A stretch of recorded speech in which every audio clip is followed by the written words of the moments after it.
Students, आज एक नए टॉपिक के साथ फिर हम लोग फिजिक्स की स्टडी करेंगे, जिसमें प्रमुख रूप से आज का टॉपिक हमारा है इमेज फॉर्मेशन बाय लेंसेज।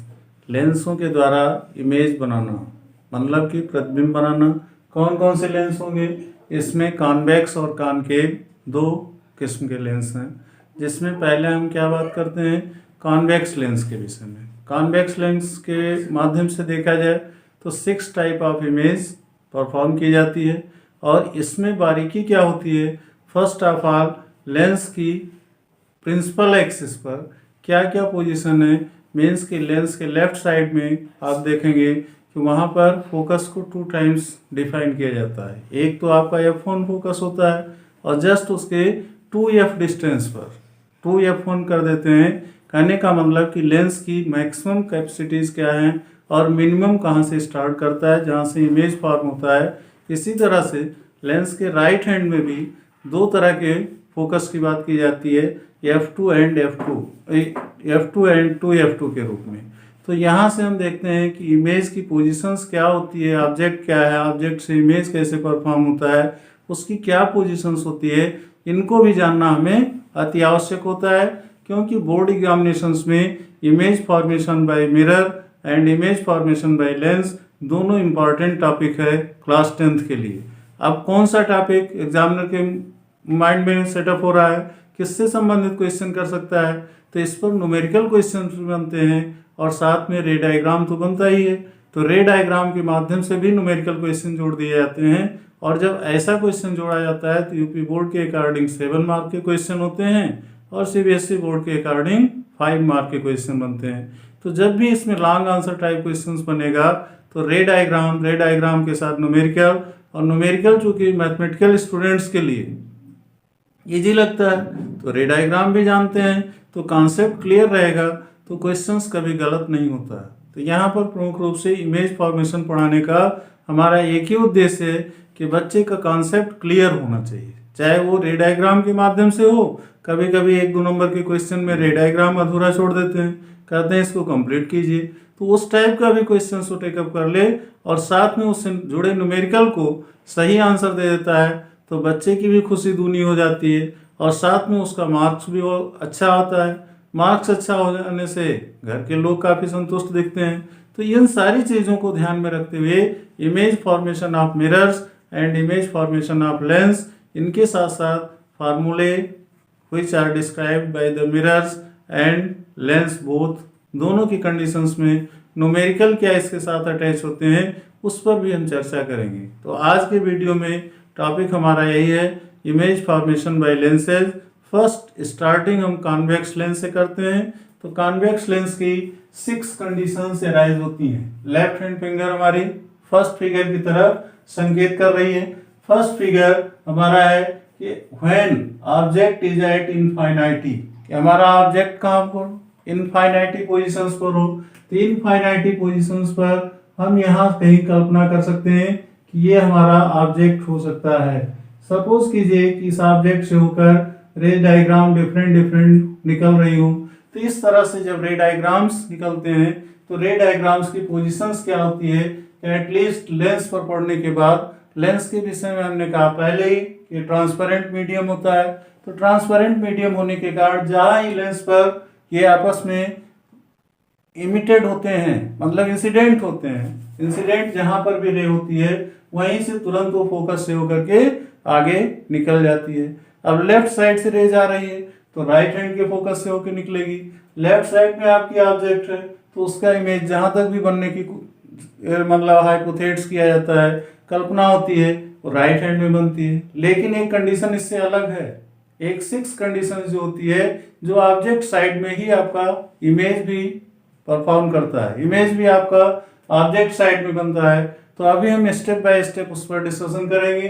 पहली कंडीशंस में मान लेते हैं ऑब्जेक्ट हमारा कहाँ पर है, इनफाइनाइटी पर है। इनफाइनाइटी मतलब क्या है, इनफाइनाइटी पोजीशन जिसकी कोई लेंथ नहीं डिसाइड होती है, हम उसको इतना ही ऑन फिगर समझा सकते हैं कि ये लेफ्ट साइड के फोकस 1 फोकस 2, मतलब कि फोकस का 2 टाइम्स 2F1, उससे भी और लेफ्ट में कहीं एक कल्पना कर लेते हैं कि वहां हमारा ऑब्जेक्ट स्थित है और उस ऑब्जेक्ट से चलने वाली प्रकाश किरणें जो डॉट डॉट लाइन द्वारा दिखाई जा रही है ये आके लेंस पर पड़ती हैं और लेंस पर पड़ने के बाद तुरंत वो फोकस से होकर के निकलना चाहती हैं।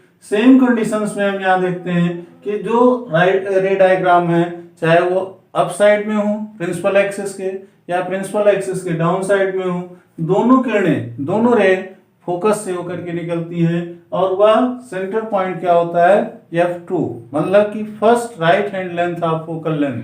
तो ऐसी कंडीशंस में आप देखते हैं कि इनकी कंडीशंस क्या होती है, अर्थात उसमें इमेज किस प्लेस पर फॉर्म होता है, तो उसका प्लेस है एट F2। कहने का मतलब कि अगर हमारा ऑब्जेक्ट कहाँ पर होगा, इनफाइनाइट डिस्टेंस पर होगा, तो उसकी इमेज कहाँ बनेगी, F2 पर बननी चाहिए, ऐसा हमारी कल्पना है। लेकिन किस तरह का इमेज बनेगा इसके विषय में भी हमें जागरूक होना जरूरी है, क्योंकि अगर हम इससे अवेयर नहीं रहते हैं तो अक्सर इसी पर क्वेश्चन किया जाता है कि अगर आपके ऑब्जेक्ट इनफाइनाइटी पोजीशन पर हो तो उसकी इमेज परफॉर्म तो होगी, हम मानते हैं फोकस पर होगी, लेकिन फोकस पर होगी तो किस शेप में होगी, क्या उसकी लोकेशन होगी। तो उसके लिए हमने यहाँ क्लियरली बताया कि पहली बात तो रियल होगा, रियल का मतलब वास्तविक प्रतिबिंब होगा। दूसरा इन्वर्टेड होगा, इन्वर्टेड का मतलब कि वस्तु के जस्ट उल्टे दिशा में होगा। सेम कंडीशंस में और आगे की बात कर रहे हैं एक्सट्रीमली डिमिनिश्ड। एक्सट्रीमली डिमिनिश्ड इस नाते करना पड़ रहा है कि डिमिनिश्ड माने छोटा, और जब हम एक्सट्रीमली डिमिनिश्ड की बात कर देते हैं तो मतलब कि बहुत ही छोटा, जिससे हम नेग्लेजिबल कह सकते हैं। इस नाते आप रे डायग्राम में देख रहे हैं कि F2 से होते हुए किरणें आपस में निकलते हुए दिख रही हैं, और इस तरह से F2 से निकलने वाली किरणों के माध्यम से अगर सामान्य परिस्थितियों में देखा जाए तो कहीं प्रतिबिंब की स्थिति दिख नहीं रही है। इसको हम केवल कल्पनात्मक दृष्टि में मानते हैं कि यहाँ से हमने ऑब्जेक्ट लिया था और उस ऑब्जेक्ट का प्रतिबिंब F2 पर बनना चाहिए, लेकिन इतनी छोटी इमेज बनेगी कि जिसको हम सामान्य तौर पर नगण्य ही मान सकते हैं। तो ये तो रही हमारी पहली कंडीशन। दूसरी अवस्था क्या होती है, बियॉन्ड 2F1। बियॉन्ड 2F1 का मतलब क्या हुआ कि 2F1 से पहले हो, 2F1 से पहले हमारा क्या हो, ऑब्जेक्ट हो, तब उसकी पोजीशन क्या होगी, जिसे हम ये कह सकते हैं दूसरे लैंग्वेज में at finite distance. At finite distance का मतलब कि एक दूरी जो निश्चित हो, जो मेजरेबल हो, जिसको हम मेजर करते हो, 2 मीटर 4 मीटर जो भी हम सेटअप करते हैं, तो कहने का मतलब कि हम उसको इनफाइनाइट ना कह सकते हैं, फाइनाइट कहते हैं। फाइनाइट का मतलब कि हम उसको मापन करके रख सकते हैं, लेकिन दूरी क्या हो, लेंस के लेफ्ट फोकस यानी बाएं तरफ के फोकस के 2 गुने से और दूर हो, इनफाइनाइटी और 2 गुने फोकस के बीच में हो, ऐसा भी कह सकते हैं। तो beyond 2F1 eight infinitely distance, और इसकी इमेज पोजीशन क्या होगी, बिटवीन F2 एंड 2F2। कहने का मतलब राइट हैंड के फोकस से F2 जिसे हम संकेत करते हैं और 2F2 मतलब कि पहले जो फोकस लेंथ है, फोकल लेंथ, और second 2 types of focal length के माध्यम से उनके बीच में बनेगी F2 एंड 2F2। जैसा आप फिगर में देख रहे हैं, लेंस के राइट हैंड में पहली डिस्टेंस F2 है और लगभग उतनी ही डिस्टेंस पर 2F2 रखा जाता है। तो ये इमेज हमारा कहाँ बन रहा है, F2 और 2F2 के बीच में बन रहा है। अब इस इमेज की पोजीशन क्या है, रियल होगा। रियल का मतलब वास्तविक होगा, इन्वर्टेड उल्टा होगा, और यहाँ केवल हम डिमिनिश्ड की बात करते हैं कि वस्तु से छोटा होगा, लेकिन हम यहाँ एक्सट्रीमली डिमिनिश्ड नहीं कर रहे हैं, क्योंकि एक्सट्रीमली डिमिनिश्ड का मतलब बहुत छोटा होता है, जिसे हम सामान्य तौर पर नगण्य कह देते हैं। तो यहाँ डिमिनिश्ड की बात कर रहे हैं, और आपको सामान्य तौर पर दिख भी रहा है कि ऑब्जेक्ट हमारा ये ए बी पॉइंट से, जो एरोहेड का अप साइड है ये, और बिलो साइड है बी, तो ए बी के माध्यम से हम यहाँ ए डैश बी डैश के माध्यम से इमेज दिखा रहे हैं, और इस इमेज की लोकेशन कहाँ पर है, बिटवीन F2 एंड 2F2। तो ये तो बातें क्लियर हो गई होंगी। 2 तरह से इमेज फॉर्म किया गया। पहला था एट इनफाइनाइट डिस्टेंस, तो हमारा इमेज कैसा बना, real, inverted and extremely diminished. लेकिन दूसरी कंडीशन क्या थी, फाइनाइट डिस्टेंस। तो at finite distance, at finite distance का मतलब कि एक मेजर की गई दूरी पर, लेकिन उस दूरी की वैल्यू क्या हो, 2F1 से पहले हो, 2f1 से पहले मतलब कि इनफाइनाइटी और 2f1 के बीच में कहीं ऑब्जेक्ट हो तो उसका हमारा इमेज कहाँ बनना चाहिए, f2 और 2f2 के बीच में बनना चाहिए, रियल होना चाहिए, इन्वर्टेड होना चाहिए और साथ में डिमिनिश्ड। ये दूसरी शर्त होती है। अब तीसरी शर्त के विषय में बात करते हैं। तीसरी शर्त कहती है कि ऑब्जेक्ट हमारा कहाँ पर हो, एट 2f1। अब हमारा ऑब्जेक्ट इनफाइनाइटी पर था, बियॉन्ड इनफाइनाइटी है और बियॉन्ड इनफाइनाइटी के बाद अब हमारा ऑब्जेक्ट कहाँ पहुंच गया, 2f1 पर। तो 2f1 पर हमारा ऑब्जेक्ट है। इससे हमारे प्रतिबिंब की क्या पोजीशन होती है कि इससे हमारा प्रतिबिंब कहाँ बनता है, एट 2f2। अब हमारा प्रतिबिंब कहाँ पहुंच गया, 2f2 पर पहुंच गया और इसकी भी शेप जो लोकेशन होंगे वो रियल होगा, इन्वर्टेड होगा एंड सेम साइज होगा। सेम साइज का मतलब कि जितनी बड़ी वस्तु लेंगे उतनी ही बड़ा प्रतिबिंब भी बनेगा। तो ये शर्त लागू होती है तीसरे इवेंट में। हमने पहला इवेंट, दूसरा इवेंट और तीसरा इवेंट आया और ऐसी कंडीशंस में यहाँ पर ये भी जो हमारा ऑब्जेक्ट था उसका image a dash b dash के रूप में 2f2 पर बन रहा है। मतलब कि लेंस के राइट हैंड साइड में 2f2 का मतलब क्या हुआ कि सेकंड फोकस के 2 गुनी दूरी पर बन रहा है। बात समझ में आया। तो इसी तरह से अब हम अगले के लिए बात करते हैं जो हमारी फोर्थ इवेंट है, माने चौथा इमेज फॉर्मेशन। और चौथा इमेज फॉर्मेशन क्या कहता है, बिटवीन f1 एंड 2f1। अब कहाँ हमारा ऑब्जेक्ट आ गया कि ऑब्जेक्ट हमारा f1 और 2f1 के बीच में आ गया। जैसे स्टेप बाय स्टेप खिसक रहा हमारा ऑब्जेक्ट। पहले कहाँ था, इनफाइनाइटी पर, फिर फाइनाइट डिस्टेंस पर आया, मतलब कि बियॉन्ड 2f1। अब 2f1 पर आ गया तीसरे इवेंट में और चौथे इवेंट में 2f1 और f1 के बीच में आ गया।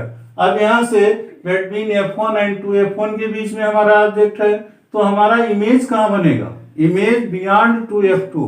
माने कि f1 और f2 की बात तो इधर थी जहाँ ऑब्जेक्ट था, और दूसरा अब हमारा इमेज फॉर्म जो हो रहा है वो f2 और 2f2 के बीच में बनेगा। और इसमें मतलब इमेज की सेम पोजीशंस क्या होगी, मतलब इमेज का शेप क्या होगा, वो शेप भी होगा रियल, इन्वर्टेड एंड मैग्नीफाइड। अब यहाँ पर आपने देखा फोर्थ इवेंट में हमारा इमेज बड़ा बनने लगा, वस्तु से बड़ा बनने लगा। तो सेम कंडीशंस में डायग्राम्स आप देखिए कि आपका ऑब्जेक्ट ए बी कहाँ है, 2f1 और f1 के बीच में है। यहाँ से जो रे डायग्राम इंसिडेंट कर रही है, रेज इंसिडेंट हो रही है लेंस पर, वो फोकस से होकर के जा रही हैं और एक दूसरे को इंटरसेक्ट कर रही हैं a dash b dash point पर। और ये पोजीशंस हम कहाँ दिखा रहे हैं, बियॉन्ड 2f2। तो बियॉन्ड 2f2 की पोजीशंस ये बता रहे हैं कि 2f2 के बाद ये प्रतिबिंब बन रहा है। तो सेम कंडीशंस ये आपको चौथे कंडीशंस में, फोर्थ इवेंट में मालूम होती है। इसी के साथ साथ पांचवी कंडीशंस हमारी आती है एट f1। मतलब कि अब हमारा ऑब्जेक्ट कहाँ चला आया, f1 पॉइंट पर आ गया, मतलब फोकस 1 जो लेंस के लेफ्ट हैंड साइड में है। तो हमारी इमेज कहाँ चली जाती है, एट इनफाइनाइटी। पहले हम इनफाइनाइटी से ऑब्जेक्ट शुरू किए थे तो एक्सट्रीमली डिमिनिश्ड हमारा इमेज बन रहा था, और जब हम f1 पॉइंट पर आ गया हमारा ऑब्जेक्ट तो अब इमेज कहाँ चला गया, एट इनफाइनाइटी। इनफाइनाइटी मतलब कि हम कल्पना करते हैं कि प्रतिबिंब बन रहा होगा, लेकिन एक्चुअली उसके विषय में हम कुछ देख या समझ नहीं पाते, ये केवल कल्पना होती है। और वहां पर भी हमें कहते हैं real image and high magnified. High magnified का मतलब कि जो वस्तु लेते हैं उससे कई गुना बड़ा उसका प्रतिबिंब बन रहा होता है। रे डायग्राम आप देखें, f1 पर ऑब्जेक्ट रखा गया है और f1 पर ऑब्जेक्ट रखने के बाद फिर यहाँ से रे इंसिडेंट करती है लेंस पर, फोकस से होकर के निकल जाती है, दूसरी ऑप्टिकल सेंटर से होकर निकल जाती है। दोनों एक दूसरे को कहीं इंटरसेक्ट फिलहाल तो नहीं दिखाई देती, तो ये मान लिया जाता है इनफाइनाइटी पर कहीं मिलती होंगी और जहां मिलती है वहीं इनका इमेज परफॉर्म कर जाता है। तो ये आपकी फिफ्थ इवेंट हुई। और लास्ट 6 इवेंट जो आएगी, छठवीं घटना में क्या होता है, बिटवीन लेंस एंड f1। अब आपका ऑब्जेक्ट कहाँ चलाया, f1 और लेंस के बीच में। तो रे डायग्राम में भी आपको दिख रहा है कि ये भी पॉइंट जो आपने ऑब्जेक्ट की पोजीशन लिया है वो कहाँ चलाया, f1 और ऑप्टिकल सेंटर माने लेंस के बीच में। अब ऐसी कंडीशंस में यहाँ से जो हमारी रेज इंसिडेंट करती हैं वो भी फोकस से होकर के निकलती हुई दिख रही हैं, कहीं ये मिलती हुई नहीं दिख रही हैं। तो इनकी पोजीशंस क्या होती है कि बिटवीन लेंस एंड F1 के बीच में जो हमारा ऑब्जेक्ट होगा तो इमेज कहाँ परफॉर्म करेगा, सेम साइड ऑफ लेंस। ये सबसे महत्वपूर्ण घटना है, अक्सर एग्जाम में पूछ ली जाती है। छठवीं घटना जो कॉन्वेक्स लेंस का है, क्योंकि इसका इमेज कहाँ परफॉर्म होता है, लेंस के लेफ्ट साइड में ही बनता है और वह इमेज जो होता है वो वस्तु से बड़ा बनता है। तो इसी के कारण इसने कहा वर्टिकल, वर्टिकल का मतलब वर्चुअल, वर्चुअल ये कह रहा है तो वर्चुअल होता है और साथ में इरेक्ट भी होता है। इरेक्ट का मतलब सीधा, और वहां उससे पहले इन्वर्टेड की बात कर रहे थे तो इन्वर्टेड की मतलब उल्टा प्रतिबिंब था, और यहाँ इरेक्ट, इरेक्ट का मतलब वस्तु की सीधी अवस्था में, माने वस्तु जैसा सीधा प्रतिबिंब भी बनेगा। और एक्स्ट्रा मैग्नीफाइड भी कह सकते हैं या सामान्य भाषा में मैग्नीफाइड कह दें। तो वस्तु आपने देखा इस रे डायग्राम में कि वस्तु अपेक्षाकृत काफी छोटा होता है और उसका प्रतिबिंब काफी बड़ा होता है। उस प्रतिबिंब की पोजीशन कहाँ पर होती है, बिटवीन 2F1 एंड F1, इन दोनों के बीच में ये प्रतिबिंब होता है और सेम साइड ऑफ लेंस होता है। तो इस तरह से आपने देखा कि कॉन्वेक्स लेंस में 6 इवेंट्स आती हैं, इनफाइनाइटी, इनफाइनाइटी के बाद फाइनाइट डिस्टेंस, फिर हम 2F1 से स्टार्ट करते हैं, फिर बिटवीन 2F1 एंड F1, फिर F1 पर आ जाते हैं और F1 से लेंस के बीच में आ जाते हैं। तो इस तरह से 6 घटनाओं के माध्यम से हम एवरी स्टेज में इमेज पोजीशन देखते हैं और इमेज पोजीशन के साथ साथ नेचर ऑफ इमेज भी देखते हैं। तो इसमें पहली घटना और बीच की घटनाओं का भी चर्चा करते हैं, लेकिन सबसे महत्वपूर्ण घटना जो होती है वो छठवीं घटना होती है। कई बार एग्जाम में पूछा गया है। तो ऐसी कंडीशंस में हमें इनके प्रत्येक इमेज फॉर्मेशन को एक माइंड मेकअप बना लेना चाहिए। कॉम्पिटिटिव एग्जाम में भी पूछते हैं, बोर्ड एग्जाम में पूछते हैं, चाहे वो CBSE बोर्ड हो, ICSE बोर्ड हो या फिर यूपी बोर्ड हो, एवरी प्लेस पर ये चीज़ें पूछी जाती हैं। तो अब इसके साथ साथ जब आप इस इमेज फॉर्मेशन को 2-4 बार प्रैक्टिस कर लेंगे तो ऑटोमेटिक ये लर्न हो जाएगा, कहीं इसमें कोई दिक्कत नहीं होती है। बस आपको केवल इतना ही डिसाइड करना है कि the position of object and the position of image. तो सेम कंडीशंस में आप अपने आप को वर्कआउट करने लगते हैं, फिगर आपका नहीं गलत होगा, और जब फिगर नहीं होगा गलत तो न्यूमेरिकल पर बहुत अच्छा सॉर्ट आउट करेंगे। न्यूमेरिकल को एनालाइज करके एक अच्छा मार्क्स प्राप्त करने की आपके अंदर क्षमता आ जाएगी। तो अभी आपने कॉन्वेक्स लेंस में इमेज फॉर्मेशन देखा। आज के लिए इतना ही, और इसके बाद फिर हम अगले वीडियोज में इसके लिए हम क्या करते हैं, कॉनकेव लेंस में image formation plus numerical related on lens, इस पर हम अगला वीडियो नेक्स्ट टाइम में देंगे। और वो इम्पॉर्टेंट वीडियो होगा जो कि लेंस चैप्टर पर सबसे महत्वपूर्ण चैप्टर होगा। तब तक के लिए धन्यवाद।